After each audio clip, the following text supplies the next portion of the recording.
है इंतजाम नहीं है ईदगाहों में इंतजाम, मस्जिदों में नहीं इंतजाम।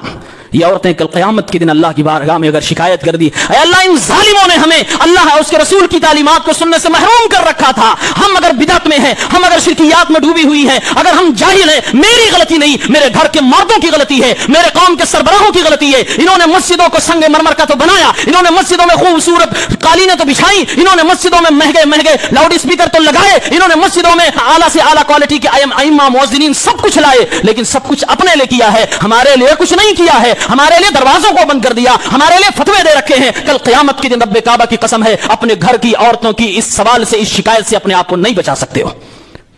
उनका हक नहीं है वो दीन सीखें, उनका हक नहीं है खुतबे का बयान सुने, उनका हक नहीं है तरावी की नमाज पढ़ सके, उनका हक नहीं है जमात के साथ नमाज पढ़ सके और 27 गुना नमाज का सवाब ज्यादा पढ़ सके। सब कुछ हक है। जबरदस्ती लाने के लिए इस्लाम ने नहीं कहा। इस्लाम ने कहा अगर वो आना चाहे तो आप रोक नहीं सकते हो।